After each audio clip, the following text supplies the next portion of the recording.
Hi everyone, so a bit of a disaster. I filmed this clip before obviously the rest of the video the other month. I went to upload it the other day and it's all gone. There's no sounds for any of it, so I'm having to refilm this now to explain what I'm doing. And this is kind of DIY gone wrong a bit, if you like. I decided to put a paper suit on and a mask on and rip out the utility room behind me, which was full of old MDF boards.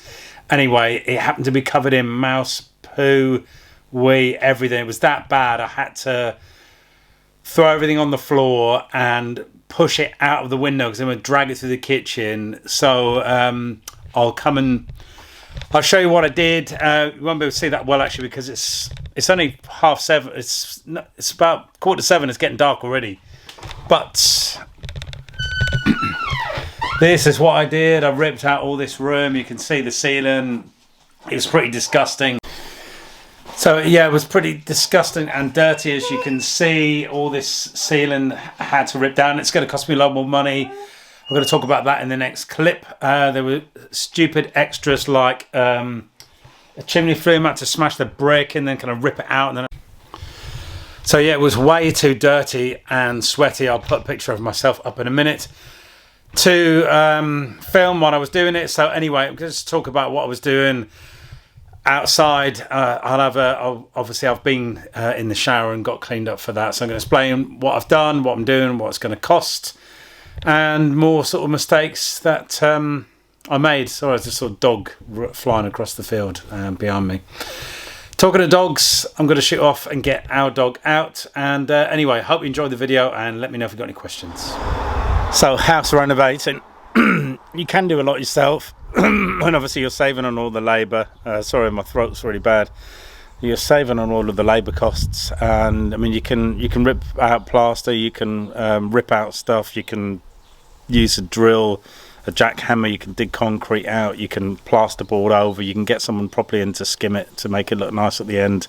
Might have a go at the cupboards in the utility room, not sure yet. We're going to order them and see how that is. The floor's pretty uneven in there, which I think will be a bit challenging, but they come all pre-built now, so we'll have a try at that. So yeah, sort of slow flipping type of strategy, buying property that needs a lot doing to it, that's in bad condition, and doing it over a period of time. I've got so many jobs that I'm in the middle of repairing the train, doing the utility room. I think it looks like the tile roof's going to have to come off on the outside.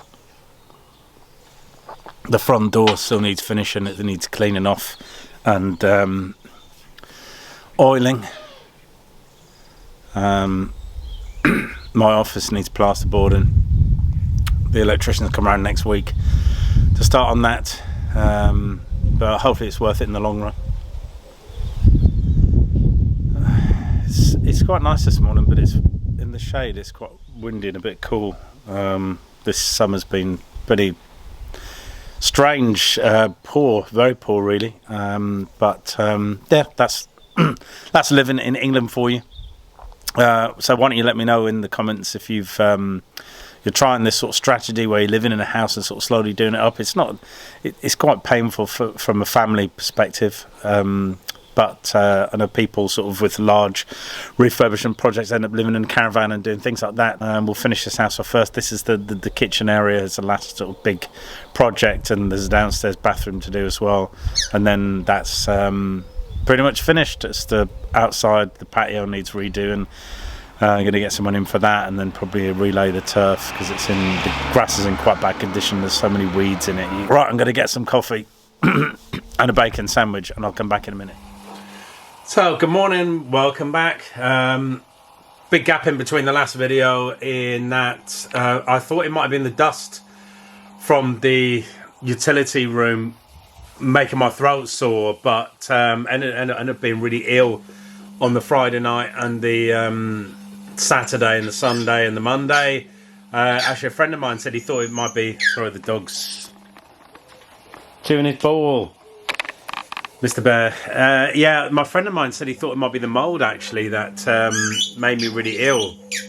Bear. So I don't know if it was that. Anyway, catch up with this. I've now I've stripped the whole room and the ceiling. That actually looks like there's mould up there as well. I've got the roofing guy coming in. I've chased him up on a date. He sent me a price. It's a lot more than I thought, just to take the tiles off and replace some of the existing tiles. Anyway, it is what it is. Just have to pay to get it done. I've ripped out this old flume here on the side, which was an absolute pain. Bear, stop it. I've put some batons up on, started to batten out that wall, and I've measured out the battens for this wall here. I've got the electrician to run to clear out the wires that were here and put new switch in and some sockets on that side. Think about putting a socket over that side as well, and running the cable over the top before I board. I've ripped out all the sink and cut out the plumbing, and I spent a whole day cleaning this brick floor with a brick acid wash. It's come up amazing, but so obviously the floor's very bumpy and the grouting's gone. This is the stuff here. You can smell the acid in it. It's actually better than I thought it would be. Bostik, got it from Toolstation. That's worked quite well because they're saying we'll probably have to keep the flooring as it is. So anyway, the next job is really the planning application is in for the roof on the kitchen, actually, which is the big job. This is just remedial work, so we could get on with this. But we need to do a design on this utility room. Haddons have already been in and put a design forward, which is quite bad, so we're going to go in and see them. Not sure whether to put a corner unit in there up to that chimney breast and then down, or just have a straight line of units here and a tall void there, and then on this back wall is just going to be large floor to ceiling cupboards.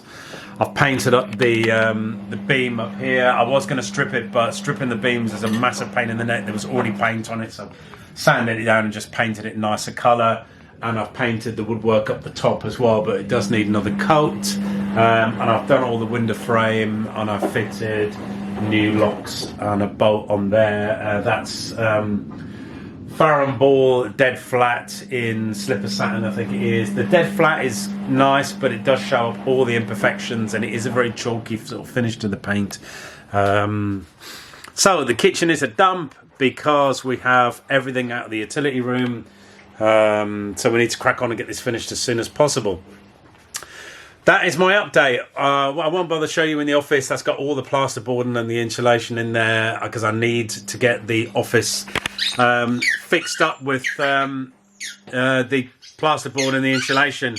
Somehow I need to figure out someone's going to actually help me get the boards up because they're very big, or somehow get my other half to help as well.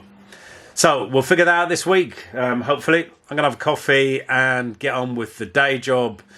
To pay for all this stuff, it's unbelievable how much it adds up. So just to get someone to take the tiles off and to put the breathable membrane on and batten it and then put the tiles back on again is £1,800. It's crazy. There's about 500 quid's worth of boarding on the inside and insulation as well. This is doing it myself as well, which is ridiculous. So we're already 2,500, 3,000 in without even paying for the cupboards. So that tiny room is probably going to end up costing about 4,000, 5,000. I don't know. Yeah, probably. But someone put the electrics in as well. It's all money. So anyway, have a good day. Any questions? Just put them in the comments. Try and help out. I should add, actually, sorry, I've watched a lot of videos on YouTube. I've sprayed all that room with anti-mold spray, and I've used anti-mold paint on the wall because it's cement render on brick, so it's not going to make a difference putting the anti-mold paint on there, really. So I've done that to try and help keep the mold off. I think also we're going to get a dehumidifier in that room and put a vent on the outside to try and keep the moisture levels down in there, because it's not insulated and it's cement rendered brick, which is not ideal for breathability. It's not damp, it's damp in the air that's causing the problem. we'll get the gutters replaced on the outside as well, just in case there's any water from that causing any issues, but I don't think there is because I've sort of checked it out. So anyway, have a good day. I'm going to get back to the day job.